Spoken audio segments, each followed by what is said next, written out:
Good afternoon. This is your host, William Barth, with my co-host, Jonathan Brown. Welcome to the Praxis Report.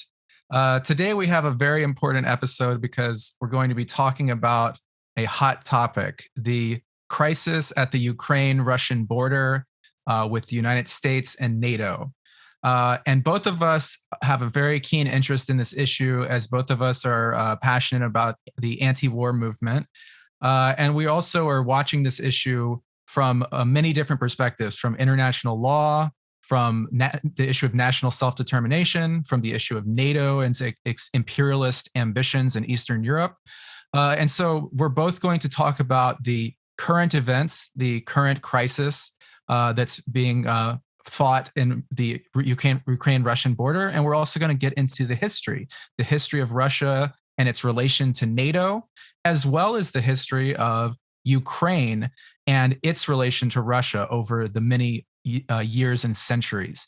And what we're going to kind of try to argue is in favor of diplomacy, diplomatic solution in favor of war, against war, which is the great danger that we're facing right now, which is that the prospect of a nuclear armed conflict between Russia and the United States is growing greater than ever. And we really want to try to use our ability as theorists to try to figure out why this is happening and what can we do to prevent it. and that's well said, John, and well summarized. And what's unique about this historical period is how the whole issue of the existential threat of thermonuclear war has sort of fallen off the public discourse. No one's discussing the threat of thermonuclear war and the threat that poses to the human species. In the 60s, under the Kennedy administration, as you know, President Kennedy launched the Nuclear Test Ban Treaty, and since then we've had sort of a whole generation of subsequent treaties on the reduction of nuclear and thermonuclear weapons and the threat that they pose, and with particular focus on the U.S.-Soviet relationship. Now, with the demise of the Soviet Union, or the end of the Soviet Union, two things have happened. One, you have a different view of the world. You no longer view the world in terms of a division between primarily two, but under the Nixon administration, of course, there was a tripolar world with China, Russia, the United States. But primarily it was a duo world, a Cold War between the United States of America and the Soviet Union. So you have the end of an era in which everything was defined in terms of that competition or conflict, the United States versus the Soviet Union. And also what we have is a decline in the interest of the threat posed by thermonuclear war itself. So those are the two changes that we've seen as we get to the modern day problem or challenge of the Ukraine. That's very well said. We can talk about, in this point, would be probably a good time to bring up sort of the relation between United States and Russia, particularly the issue of NATO, because one of the biggest questions here is the relationship between NATO and Russia. So I think a good thing to start out with would be for us to kind of define what NATO is. Yeah, that's good, John. I think you should start with that, because that's a critical component of this, and maybe even discuss a little bit about the Warsaw Pact. Yeah. So to go into that, we kind of have to look at the history of the Cold War, and so I'm sure our listeners probably know, but just to recap, the Russian Revolution, the Bolshevik Revolution, took place in 1917 that overthrew the czars and replaced it with Soviet government, socialist state. And as soon as the Russian Revolution happened, immediately after that, 13 foreign nations invaded Russia. Those included the United States, Britain, Japan, Greece, Italy, Canada, Australia, and their goal was to overthrow the new socialist government. So immediately there was a threat to Russia's survival from 13 foreign capitalist powers. Winston Churchill said his goal was to strangle the Bolsheviks in their cradle before they had a chance to spread the communist revolution to other countries.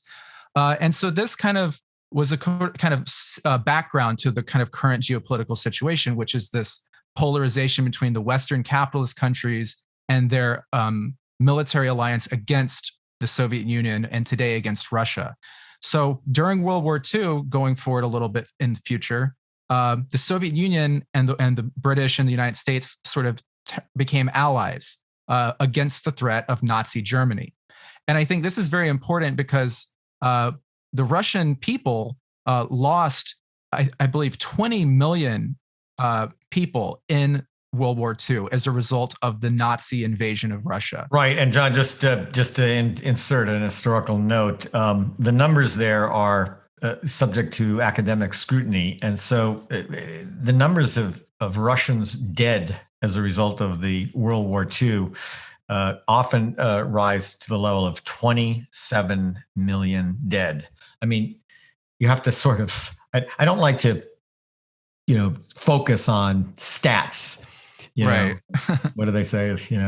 Liars quote stats and they do it to their own. But 27 million people dead really represents, again, Russians dead, as well as 80 million dead as a result of the war to defeat Adolf Hitler and the Nazi threat. Those are what I like to call, what we call popularly, existential events. In other words, events that threaten human survival itself, the survival of human species itself. And the 27 million or 20 million Russians dead is a existential threat, certainly, if not for the world, certainly for the Russian peoples. Right. So you can't stress enough the national trauma that the Russian peoples suffered to defeat Adolf Hitler and the Nazi threat. You just have to see that in the context of how you view other threats to societies or human civilization itself, like genocides, the Holocaust, the devouring for the Roma peoples, and other threats to ethnic minorities around the world or ethnicities around the world. Right. So you have to almost see everything through that lens, and subsequent Russian people's actions through that lens, because it was so catastrophic. That's a very brilliant point. And I think that really gets into the question of the crisis with Ukraine today, because this idea that Russia is behaving irrationally and Russia is just this sort of crazy, monstrous, totalitarian society, it really doesn't take into account this history that we're talking about with all of the Western nations invading after the Russian Revolution and then losing 27 million people against Germany when the Nazis invaded.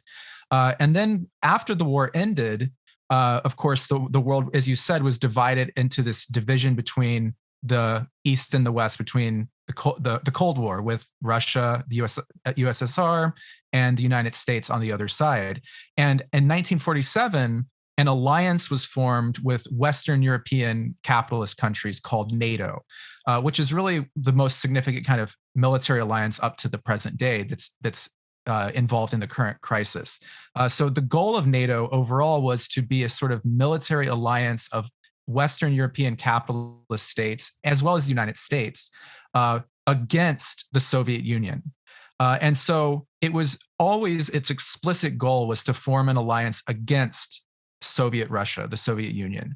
And the interesting thing about NATO is that once the Soviet Union dissolved in 1991 and once the Soviet Union collapsed, it seems that NATO's original purpose for existence, this military alliance against the USSR, it no longer had a reason to exist.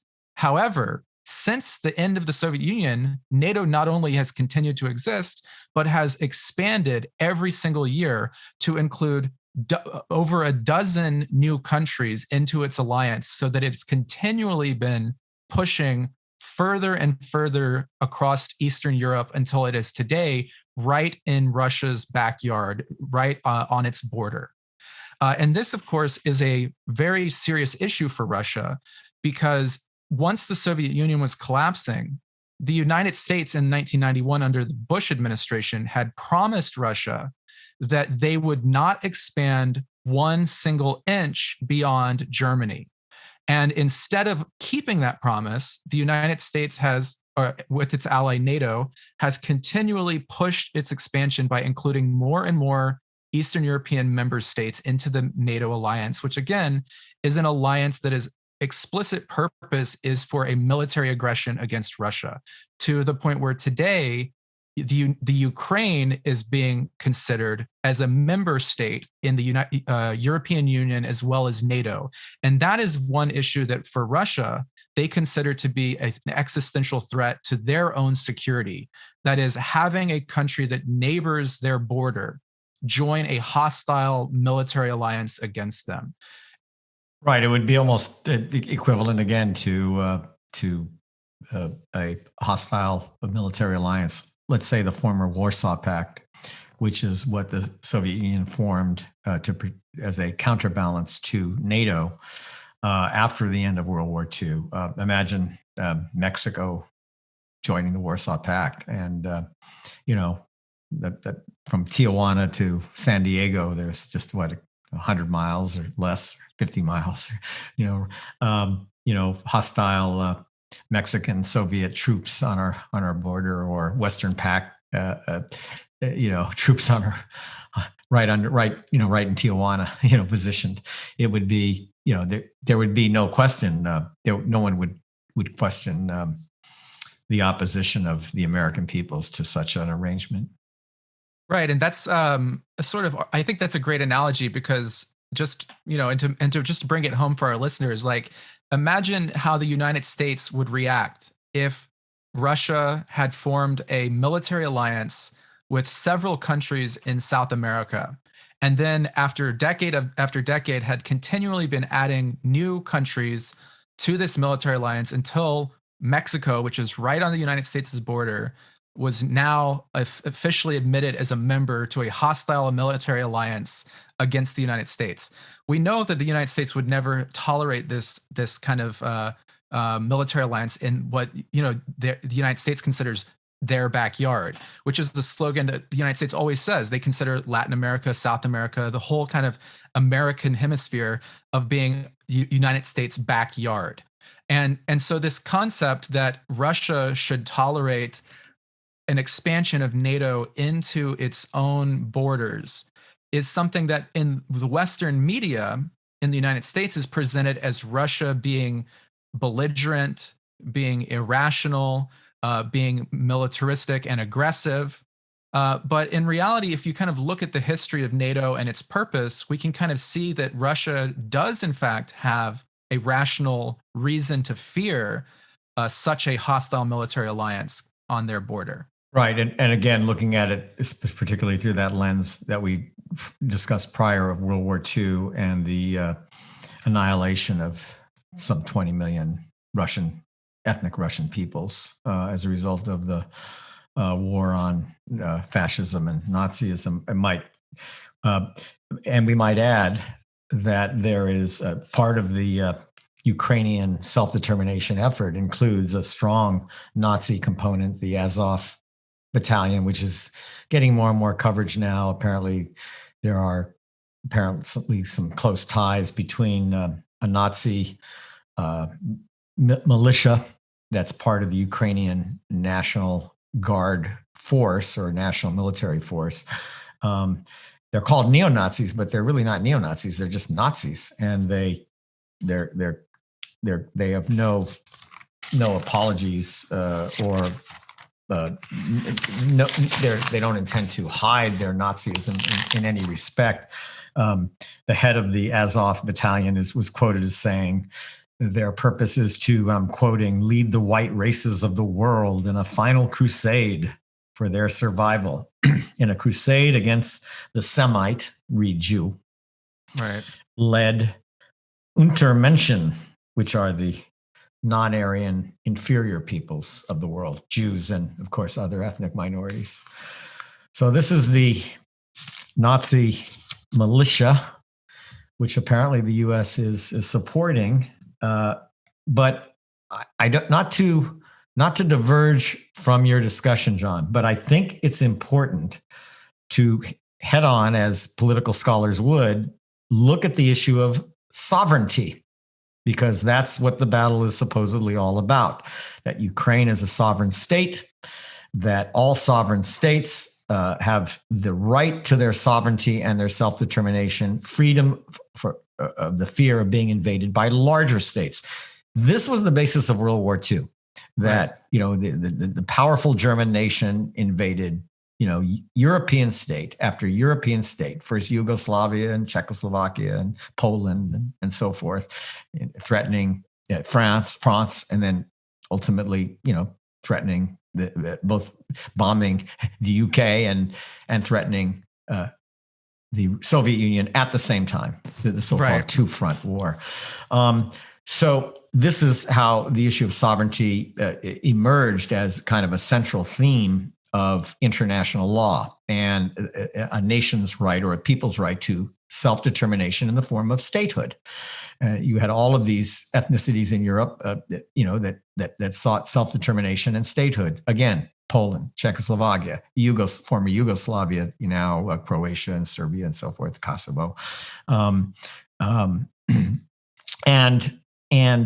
so the whole point of World War II and it was to prevent a phenomena that happened in World War II from ever happening again, and to set in international law the central theme or protection of sovereignty, that no nation, no matter how big, can attack another nation, no matter how small, and threaten its sovereignty.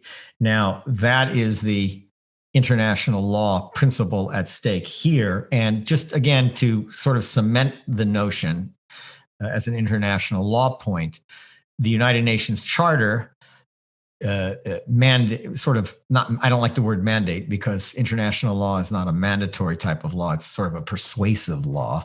But the Charter of the United Nations holds that no state, no matter how big or how small, may attack another state absent the approval of the United Nations, and that's either the General Assembly of the United Nations or the United Nations Security Council, of which both the United States and the Russian Federation, as the World War II allies that defeated Nazi Germany, approve the attack.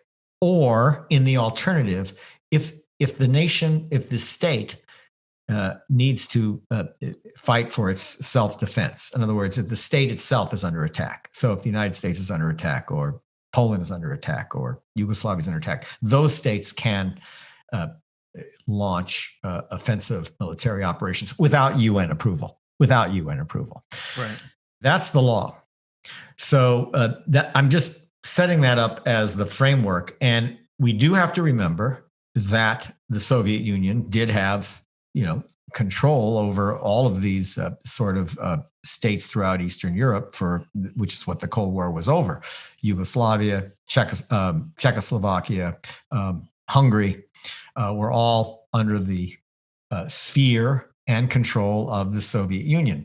And so this is what led to the Cold War. And again, the equating of the Soviet Union with as a similar entity to that of Adolf Hitler's Third Reich and Nazi Germany. In other words, from the American point of view, it's almost as if we ended World War II and immediately launched into almost a kind of a cold World War III with the Soviet Union, even though really the Allies had unified to defeat the common world threat of Nazism and fascism. So I don't mean to veer off, but I thought maybe that's it's something we should be cognizant of as we discuss this. You raise a lot of great, very, very important and interesting points. And one thing I want to pick up on is this topic you bring up about nationalism and self-determination, particularly as it relates to Ukraine. It is a very complex question because if we look at the history, right? So the question would be, where did Ukraine come from, and where did Russia come from?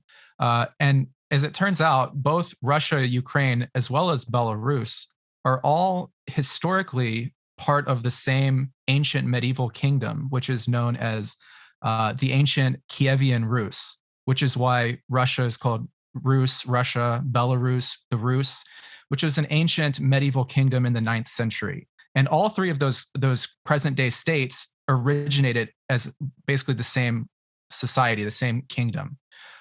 They were eventually broken apart into various occupations when the Mongols invaded in the 13th century. And at that point, Russia split off into its own state under the czars. And the territory that is Ukraine was occupied by Lithuania for several centuries. By the 17th century, the Ukraine was incorporated into the Russian Empire with the czars and the aristocracy and that nature. And then by the 1920s, Ukraine was a founding state of the Soviet Union along with Russia. So Ukraine had never really truly been an independent state until 1991 when the Soviet Union fell, and then Ukraine was split off into its own state. But one thing that's significant about that is that, of course, historically, there's a lot of common national ties between Russia and the Ukraine because both peoples originated in the same national origin in medieval ancient Kievan Rus society. And when Ukraine is now today, as you mentioned, it's filled with a lot of separatist and nationalist sentiment. And I do think it's important that every state can have the right of its own self-determination. But the question with this issue is that self-determination in Ukraine is being played out in this kind of chessboard with these larger geopolitical powers such as NATO and the United States. And so to get us to present day Ukraine, since I just talked about a lot of history, in 2014, that was kind of the year when this current crisis that we're facing really kicked off. And what happened in 2014 was that there was a so-called revolution of dignity, which was a mass kind of protest that broke out in Ukraine that led to a coup d'etat that overthrew the democratically elected president of the Ukraine. And in its place, installed, as you said, Will, a sort of far right-wing, fascistic, nationalistic, even to some extent, neo-Nazi element. And that was what replaced the elected government of Ukraine in 2014. Now, in the West, this was presented as an organic people's protest, a people's revolution. But what is not mentioned really is that this revolution was funded and supported by the CIA, by Germany, by elements in NATO. So in many ways, we can kind of say that the state that runs the Ukraine today is a sort of client state that was put into power through a coup that overthrew the actual elected government of Ukraine. And the final issue in 2014 was that there is a section of Ukraine called Crimea, which borders Russia, and of which most of the population of Crimea are ethnically Russian. And there was a referendum that was put to a vote that the overwhelming majority of the population of Crimea rejected the coup and wanted to be part of Russia. At which point, under Putin, Russia invaded Crimea and annexed that territory as part of Russia. And again, technically speaking, you could argue this would violate international law, as you laid out well with the post-World War II international law against a nation violating another nation's sovereignty. But what makes the issue sort of complex is the fact that there was a referendum in Crimea. There also was a coup d'etat of which Western powers in the United States were supporting a regime change. And so looking at it in that way, Russia's actions, while we might say still were not supportive of international law, were in some ways a response to Western regime change, military aggression that was trying to install a puppet state in Ukraine. Right. That's so well said and so well summarized. So what you have in the Ukraine is this sort of corrupt, authoritarian, neo-Nazi-like state that is distinguished by contrast from other states throughout Europe and throughout the world, in which you have these sort of organic indigenous struggles of peoples for self-determination, quite different, say, than the Velvet Revolution in Czechoslovakia, or the struggle for Irish independence from Great Britain.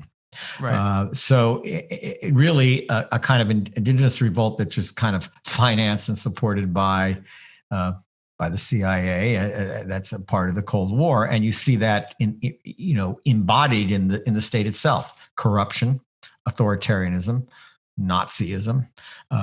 That's Ukraine. Now, this is not to demean the legitimate aspiration of Ukrainian peoples for self-determination and statehood, if that's what they want. But then you have to delve into the second subject, which is the issue of minority groups and minority rights, which is particularly strong. Although I know we talk about it here in the United States as identity politics. If you want to see identity politics, go to Europe. Europe is a continent filled with the struggle of ethno-national groups struggling for self-determination. And one of the unique phenomena of the Ukraine, like Baltic states and Crimea, which you just discussed, is that part of who are Ukrainians? Well, 20% of them are ethnic Russians. And the phenomena that's unique about this, in terms of people who study minority groups or minority groups throughout the world, is this idea of ethnic Russians living in states like the Ukraine, like the Baltic states, because these countries were part of the Soviet Union. And when the Soviet Union fell, you have these huge ethnic Russian populations in these countries. So when you say, well, what do the Ukrainian peoples want? Well, if 18 or close to a fifth of the population is ethnic Russian, they consider themselves Russian. And if Russian is the second language of the Ukraine, you obviously have a strong tie between Russian Federation and Ukraine. So I wouldn't even call it a sphere of influence country. In other words, it's not like Russia is on the border of Germany threatening German self-determination, or Czechoslovakia, or Poland. You're dealing with a unique phenomena in terms of the Russian minorities in Ukraine. Now, just one other point. For those of us who study minority groups, most minorities fall into standard academic categories of immigrant groups or indigenous groups. I'm not talking about pre-industrial indigenous peoples. I'm just talking about national minorities that exist within the state. That's a phenomena you find everywhere. And minority scholars who study the problems of minority groups can deal and help states address the problems confronted by minority groups, like we have here in the United States. I mean, right. Like President Woodrow Wilson is famously quoted saying that nothing threatens the peace of the world more than the minorities question. This is so true. Now, the problem of ethnic Russians living in states like the Ukraine and the Baltics are considered unique by minority scholars, much in the same way that the problems faced by the Roma peoples, these are the travelers, that's a unique minority question which we don't know how to address. Or the problems of African Americans, Black African Americans in the United States. We don't know how to address that question because African Americans are not an immigrant group. They didn't Africans didn't voluntarily migrate to the United States, and they weren't African Americans were not indigenous to the United States.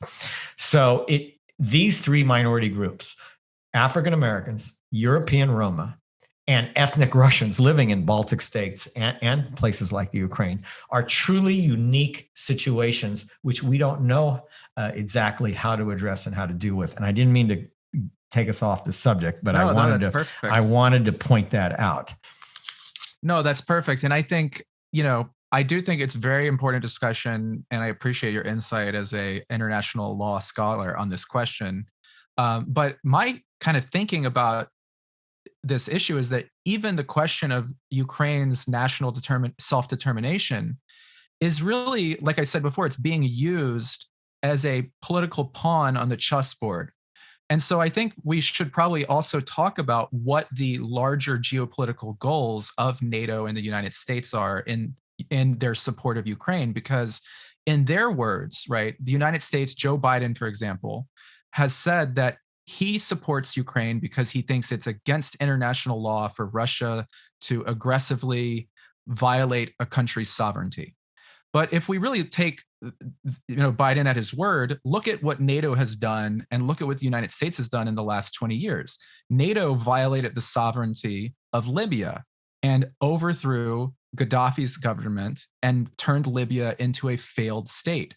That was in 2011. In the early 2000s, under the Bush administration, the United States and its allies in Europe invaded Afghanistan and Iraq completely without any support in international law, and again turned both countries into failed states.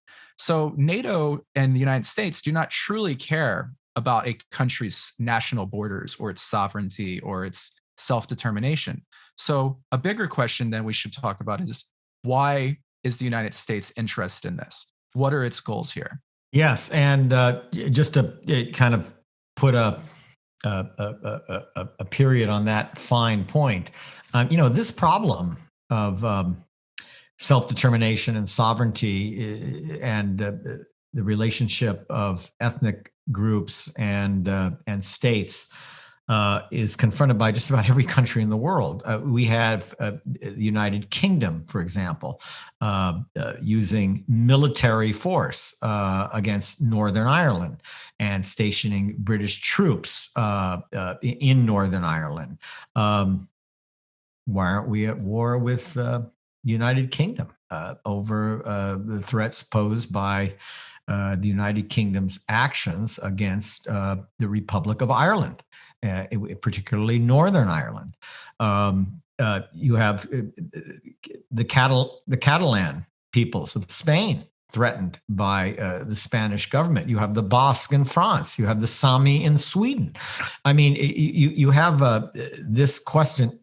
Almost every country in the world faces this question, and that's why it's just critical to look to international law for guidance on these questions, because we did go through an existential, I hope I'm pronouncing that correctly, event in World War II in which 80 million people died, in large part over this question of sovereignty and self-determination.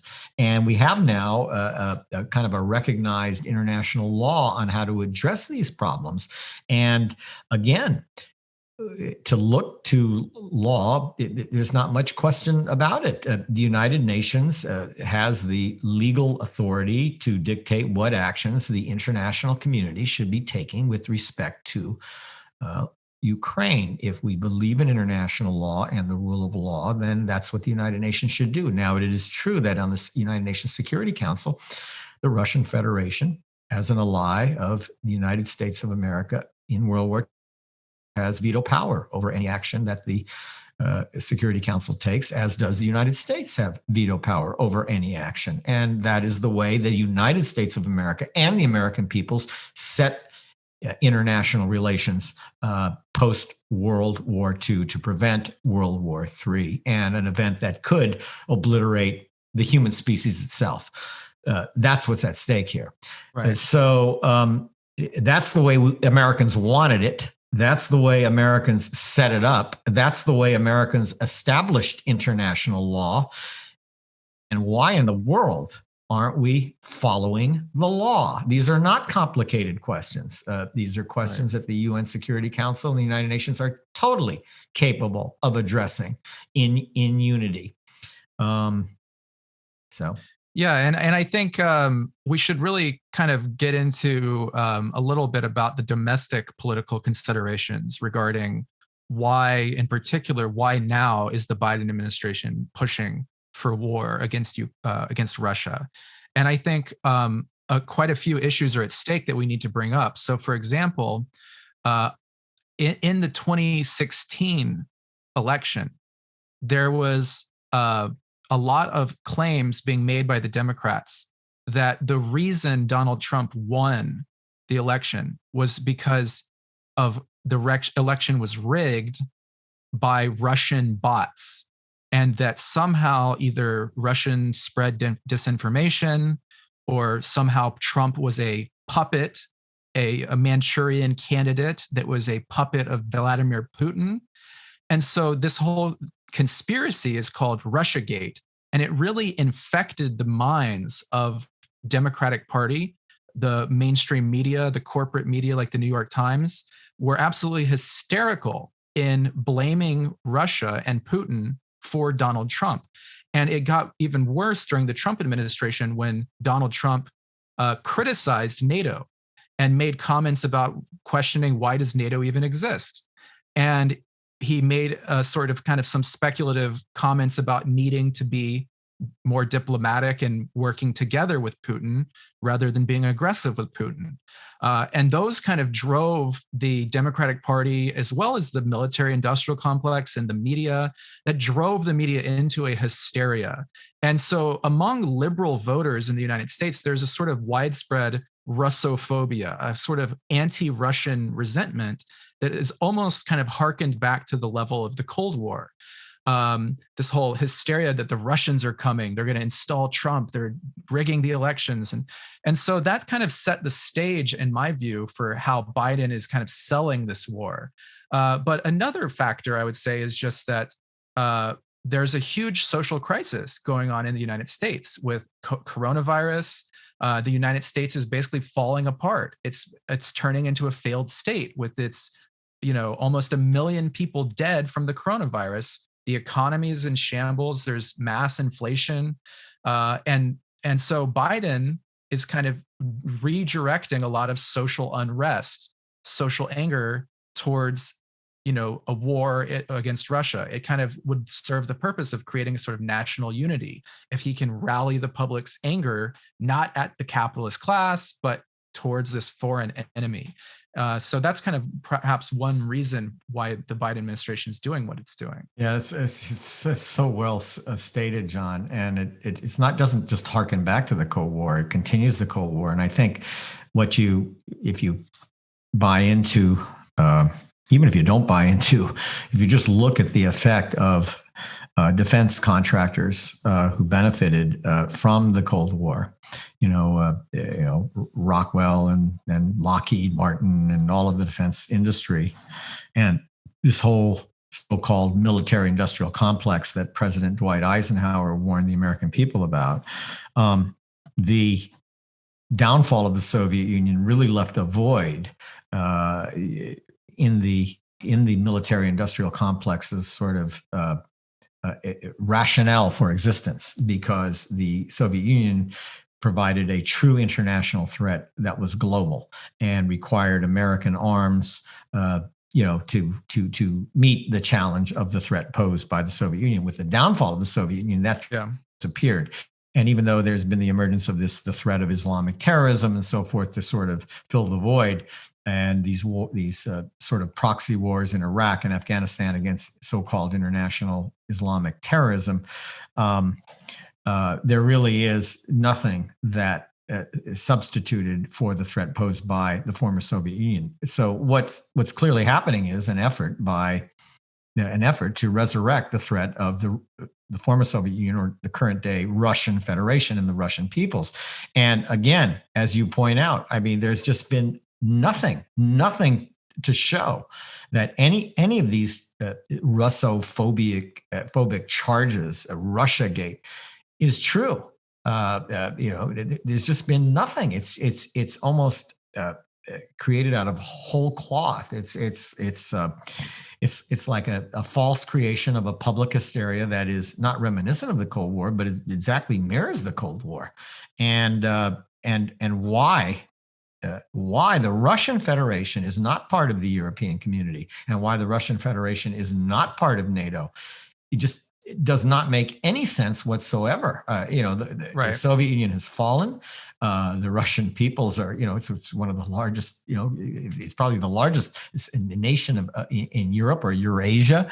And there's no reason that the Russian Federation should not be a part of any security alliance with all the other European states throughout Europe. Right. And so that's actually a good a good point to bring up, because Russia has suggested that in the past, that there should be a European-wide, security alliance, or that Russia themselves would join NATO, and Why that's isn't something. there? Well, and that's something the United States refuses to do. I mean, they've basically said that's a non-starter, and we can't have that. And so, I think you're exactly right that there needs to be a manufactured threat that the military-industrial complex wants to push. And I think this is a good point to bring up the recent alliance between China and Russia, so that these two states have kind of argued, have recently signed more alliances with each other in terms Correct. of shared cooperation, military alliances, economic alliances. And I think that just as the United States is pushing up aggression against Russia, it's also pushing similarly aggression against China.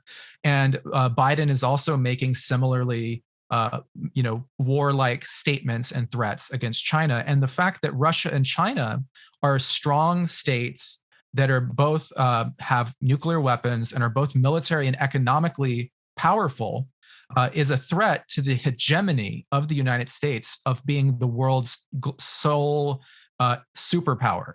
And this threat of a multipolar world, this idea that there will not just be the United States as the world's sole dominant police force, but that there will be multiple states, Russia, China, the United States, who all sort of have a regional influence, is something that I think that the Biden administration and the United States and the military deems that as unacceptable. And so they're lashing out in a very dangerous way because, as you kind of pointed out, the threat of Islamic terrorism, those states were much weaker militarily to stand up to the United States. But playing with what going against Russia or China is really playing with fire, because this brings up the threat of annihilation, of a World War III level event, nuclear war. And so it's really a horrific, potentially horrific crisis. Yeah, again, that was well stated, and yeah, I think that you summed it up very nicely.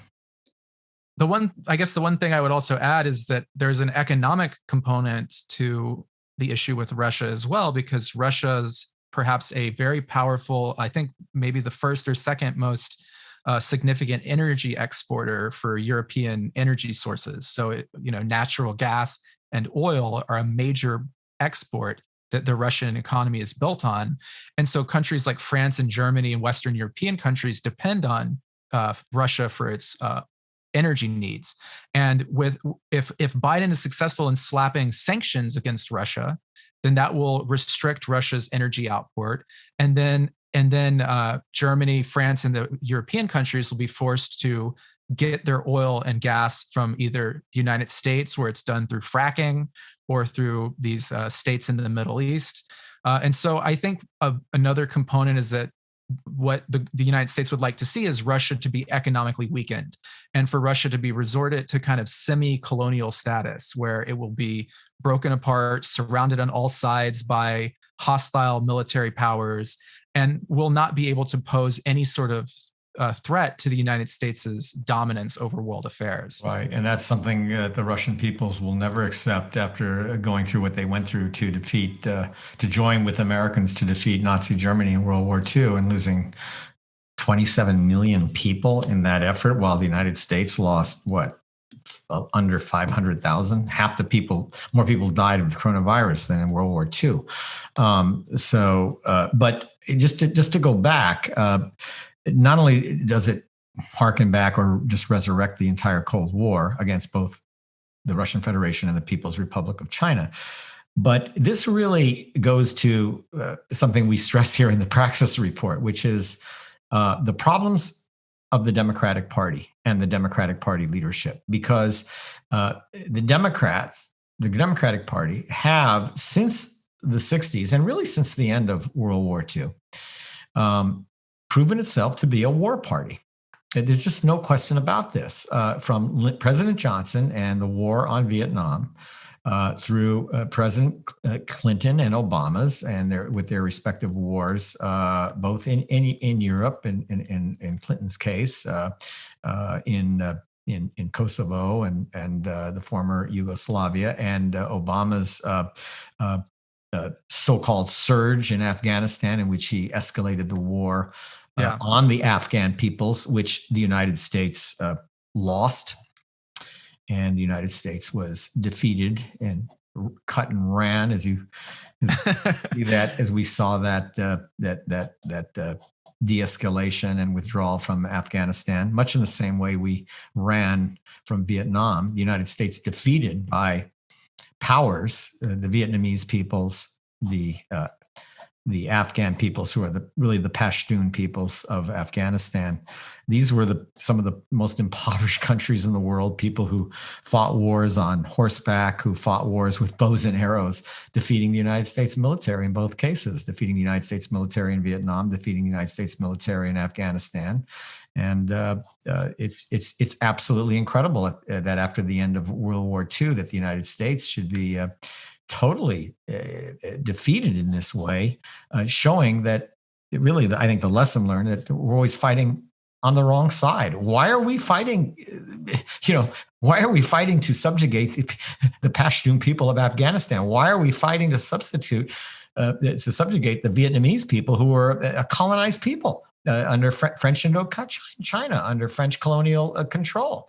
And the United States is fighting to continue a kind of a neo-colonial order in Vietnam, or a neo-colonial order in Afghanistan, which was under British rule, and then the Soviet invasion of Afghanistan under Soviet Union rule, and now until the Afghan people liberated themselves under American rule, and the U.S. being defeated in country after country, fighting always seemingly on the wrong side. But I wanted to get back again to the Democratic Party's war-like conduct throughout all of this, promoting both the interests of the military-industrial complex, promoting these wars in ways that even I think Republicans don't. It seems, if you look at contemporary political history, that the United States promoted the war in Vietnam, or escalated the war in Vietnam. It took Dick Nixon, Tricky Dick,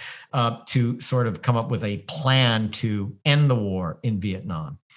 And there is a strand in the Republican Party, libertarianism, that is sort of anti-war, although there's also strong neoconservative strands which promote the military-industrial complex in the Republican Party, much in the same way that it's promoted in the Democratic Party. But we can't lose sight of the warlike nature of Democrats. And I hate to do this, but I don't understand how you can disassociate a Bernie Sanders or an AOC or the Squad from the war-like nature of the Democratic Party. I mean, Biden promoted the largest military budget in world history.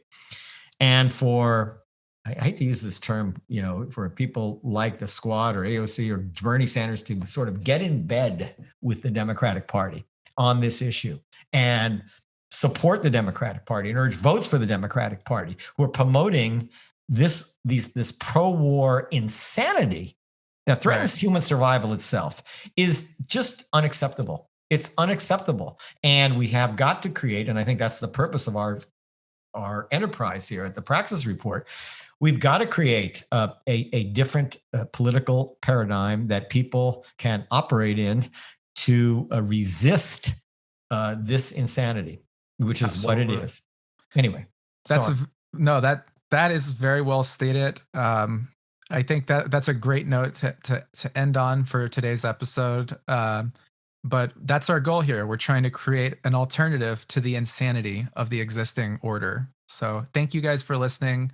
I've been your host, Jonathan Brown. And I'm your co-host, William Barth. And this has been the Praxis Report. See you next time.